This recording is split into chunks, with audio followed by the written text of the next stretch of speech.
Բաղարամանյան Սյունիքում շուրջ 200 դպրոցի փակման մասին կա հայտարարություններ, հրապարակումներ, ինչ է կատարվում։ Սյունիքում 200 դպրոցի փակման, որտեղից դες նման ինֆորմացիա։ Մամուլում է այդ մասին բարձրացավ, այդ թվում եւ Սիսիանում որոշ դպրոցներ։ Սխալ է մամուլում գրված ինֆորմացիա։ Ես տեղյակ չեմ քանի դպրոցա փակվելու, ես տեղյակ եմ թե որ որոշ դպրոցներ վերամիավորվում են մեկ դպրոցի շուրջ, օրինակ այն դեպքերում, երբ որ օրինակ դպրոցներից մի քանիսում, օրինակ, չգիտեմ, 4-5 աշակերտ է լինում եւ քանի որ նպատակահարմար չի, օրինակ 4-5 երեխայի համար դպրոց կառուցել, մենք կառուցում ենք դպրոց, միջազգային ոչ թե վերանորոգում կամ նորոգում, եմ խնդրում եմ ուշադրություն դարձրեք, մենք կառուցում ենք զրույց միջազգային ստանդարտներով դպրոցներ, որոնց պայմանագրային գները որոշ դեպքերում 4-5 միլիարդ դոլարի համարժեք դրամ է լինում եւ բնականաբար բոլոր այդ հարակից գյուղերի աշակերտներին տեղափոխելու ենք այդ դպրոցներ։ Բայց ինչպես է տեղափոխումը կազմակերպվում, որտեղ օրինակ կան ծնողներ, որ ասում են, որ մի համայնքից մյուսը գնալը հատկապես օրինակ եղանակային պայմաններով ծնրանը։ Այդ նույն եղանակային, այդ նույն ամեն ինչ կա, այդ նույն եղանակային լսեք, այդ նույն եղանակային պայմանների բարագայում նաև օրինակ մեր դպրոցի դասատուները շատ մեծ խանդավառությամբ քաղաքից գնում են եւ դպրոցում հարցազրույց են, ներողություն, դասավանդում են, այսինքն տեղափոխության հարցը պետությունը վերցրել է իր վրա։ Ինչու՞մն է խնդիրը, ես չեմ հասկանում։ Իսկ ինչից է ենթադրում, որ 300 դպրոց, 500 դպրոց, 300 Լսեք, 18 թվականից հետո Սյունիքի մարզում կառուցվում է ոչ թե վերանորոգվում է, այլ կառուցվում է մոտավորապես, եթե չսխալվեմ, մի քանի տասնյակ միլիարդի դպրոցներ եւ փակվելու մասին, որը ելի եմ ասում, ոչ մի նախկին իշխանության ժամանակ նման ծավալի աշխատանք չի կատարվել։ Այս ամենը ինչ փակվելու մասին, իսկ փակվել, եթե իրանք մի փակված դպրոց, որում օրինակ սովորել է 3 կամ 4 աշակերտ փակվում է, եթե դա համարում են փակվել, ապա իրանց խնդիրն է։ Բաղարամենյան դուք արդյոք կանչվել եք ԿՊՆ-ին։ Հա, իդեպ մոռացա ասեմ։ Հարցեր են ձեզ ուղղել, պատգամավոր լինելու եք, թե ոչ։ Այո, կանչել են։ Եվ Ինչի եւ որոշում կայացվել է արդեն ձեր մասով վարչություն։ Պետք է չխոսանք էլի դրա մասին։ Վարչությունը եթե պետք լինի ինքը կհայտարարի դրա մասին։ Մերժել են Այսինքն մերժել են ձեզ։ Լսեք, ոչ մեկը չի մերժել։ Ասում եմ վարչությունը եթե հարկ կլինի, վարչության որոշումները ճիշտ կլինի վարչությունից հարցնել կամ կուսակցության աշխատակազմից։ Հիմա դուք ձեզ տեղեկացրել են, բայց դուք ուղղակի չեք ասում։ Այո, ինձ տեղեկացրել են, ուղղակի ես չեմ ասում։ Այո։ Կրկնվում եք դուք, ուշացաք մի քիչ։ Այսինքն կարող ենք ասել, որ ձեզ մերժել է։ Դուք ստում եք, դուք ուղղակի խոսք եք հաշում, դուք նման տեղեկատվություն չունեք։ Պայմանավորված է նրանով, որ վարչությունը պետք է ինքը որոշում կայացնի, ինքը իր որոշումը, որը կայացրել է, հրապարակի թե չհրապարակի։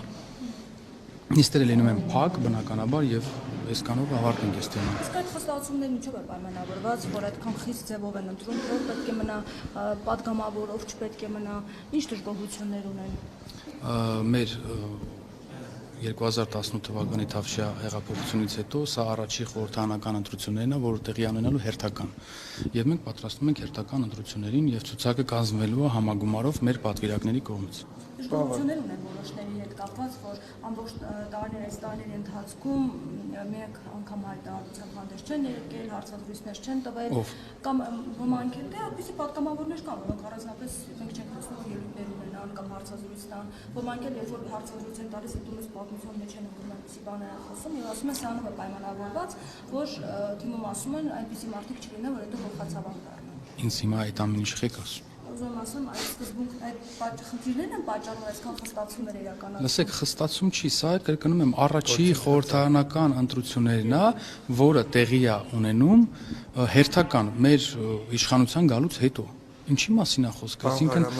ես սենց ասեմ, եթե 21 թվականի խորհրդարանական ընտրությունները լինեին հերթական, էլի այս ձև կներ։ 18 թվականին եղել է արտահերթ, 21 թվականին եղել է արտահերթ։ Հիմա միակ ընտրություններն են, որը հերթական է։ Ինչն է խնդիրը։ Ես չի որ պետքա գնահատեմ։ Վերջերս մեր ձևով շարժման անդամներն էին գնացել Սյունիք եւ Կապանի ճանապարհին նկարել էին ադրբեջանական դրոշը, ասում էին սա է Նիկոլ Փաշինյանի բերած խաղաղությունը ծածանվում է թշնամու երկրի դրոշը հայկական տարածքում։ Այնպեսի նախ հայկական տարածքում չի, եթե նման բան են ասի, ապա ստել են, ես սրանում է հենց խնդիրը, որ նոր սկսել են քաղաքականությամբ զբաղվել, ինչպես կասեր Կոնջան Հայկը չոչանել եւ հայտնվել են Սյունիքում, ես հասկացակ չէ, որ եթե այլ պատճառ չլիներ, իրանք երբեք Սյունիքում չէին հայտնվում, որովհետեւ այդ ադրբեջանական դրոշները 21 թվականից, եթե չեմ սխալվում, կամ 20 թվականի վերջից այնտեղին եւ դեմարկացված հատվածը այդ հատվածը, այսինքն սովետեր փաստարկված չի, բայց մենք բոլորս գիտենք, որ դա սովետական Հայաստանի եւ սովետական Ադրբեջանի սահմաններն են եւ խնդիրը այնա, որ հա իրականում երևի 5 տարվա մեջ կամ գնացել են քաղաքական գործիչ դեռ իրանց չեն համարել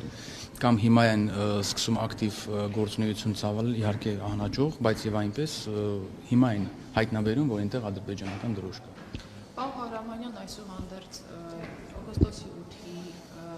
հաստատի ստորագրումից խաղաղության համաձայնագրի նախաստորագրումից հետո Սյունիքում ինչ իրավիճակ է, խաղաղության շունչ է զգացվում։ Այն որ ոչ միայն օգոստոսի 8-ից հետո այլ մինչև այդ օրինակ Սյունիքի սահմաններում ոչ մի կողմից, իսկ մենք կրկնեմ երկու կողմի սահման ունենք Ադրբեջանի հետ, ոչ մի կարակոց չի եղել, դա արդեն շատ բանի մասին է փաստում, իսկ եթե ընդհանուր ուզում եք ասեք, ես իմ իմացած ինֆորմացիայով, օրինակ Մեղրիում անշարժ գլուխի գները 50%-ով աճել են։ Սա շատ ցցուն փաստ է նրա մասին, թե ինչ ազդեցություն է ունեցել օգոստոսի 5-ի պայմանագիրը։ Օգոստոսի 8-ի պայմանագիրը ինչ կապ ունի անշարժ գլուխի դե չեք ենթադրում ինչ կապ ունի։ Միայն Մեղրիում, թե Սյունիքում։ Մեղրիում հատկապես։ Իսկ արտագաղթի տեմպերը։ Ես արտագաղթ չկա արտագաղթ։ Տեղյակ չեմ, դա երևի այլ գերատեսչության այդ հարցը պետք է ուղղեք։ Իսկ բնակիչների հետ, սնեցիների հետ անհատական զրույցներում եք օրինակ իրենք գոհ են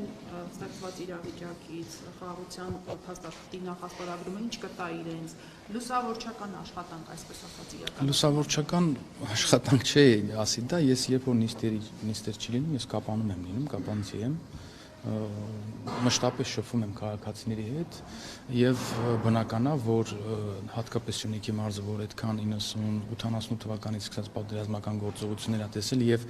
մի կլոր տարի չի ունեցել, որ սահմանին զոհ կամ կարակոց չլինի, իհարկե գոհ է այս իրավիճակից, բայց իհարկե թերություններ կան եւ պետք է շտկվի թերությունները։ Եթե ցուցակում չընդգրկեք որոշել եք ոնց եք շարունակելու ձեր աշխատանքը։ Ինչ աշխատանք։ Ձեր գործունեությունը, գործադիր կգնաք, ինչ բիզնես սենս։ Լսեք, դա ինչ, հա, դե մի զբաղմունք կգտնեմ, բայց ամեն դեպքում ինչ վերաբերում է ցուցակում կլինեմ, չեմ լինի հետագայում գործադիրում կամ մեկ այլ տեղ, դա իմ անհատական որոշելիքը չէ։ Ես թիմ եմ ներկայացնում եւ քաղաքական թիմը պետք է որոշի դա։ Իմ առանձին որոշելիքը չի դա։ Իմ կարծիքը բնականաբար հարցվելու է, բայց ամեն դեպքում դա իմ անհատական որոշումը։ Գնացել է տուն։ Դեռ չէ, բայց կգնա։ Դե, բայց իսկ որտեղից գիտեք, որ ուղարկել են։ Ըստ էության ինքն էլ դա հաստատեց, ասաց, որ ինքն չի ասել։ Ինքն չի ասել։ Ասելա ես երկու տարբերակ ունեմ, կամ գնալ տուն, կամ բողոքարկել։ Ես որ դուք տեղ կանգնած եք, ես էլ համակարգչի դեմ նստած լսում էի։ Ինձ չի ասել, խիք օրինակ խապ։ Չեմ խապ։ Չէ, ես կարամ հասկանալ, բայց ասում եք նա փաստացի դա է ասել, բայց ինքը նա դա չի ասել։ Ինչու եք օրինակ ինձ խապ։ Ես չասեցի ինքն ասում ԿՊ վարչությունը ըստ էության մերժելով իրեն։ Ոչ, հիմա եթե մերժումը կարա տուն չգնա, ամառանոց գնա կամ չգիտեմ, արտերկիր գնա, ինչից եք ենթադրում։ Դե փոխաբերական իմաստով ճիշտ չի լինի, նամանդ որ իմ գործընկերոջ մասին է։ Եթե մերժեն դուք կբողոքարկեք։ Ոչ։ Ինչու՞ չեք վստահում, որ բողոքարկեք ավելի արդար կվարվեն։ Լսեք, ես չեմ բողոքարկի։ Ոնց է վստահ, որ ձեզ չեն մերժել։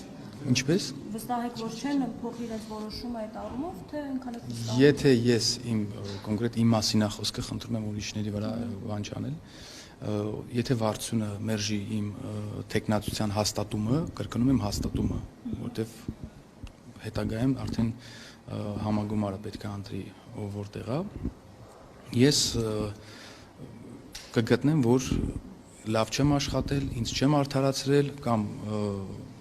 այլ պատճառներ են եղել, որ վարչությունը չի հաստատել եւ վարչության որոշումը կա, ինչի՞ չեք ասում։ Ուղղակի հիմա չեք ասում։ կարող է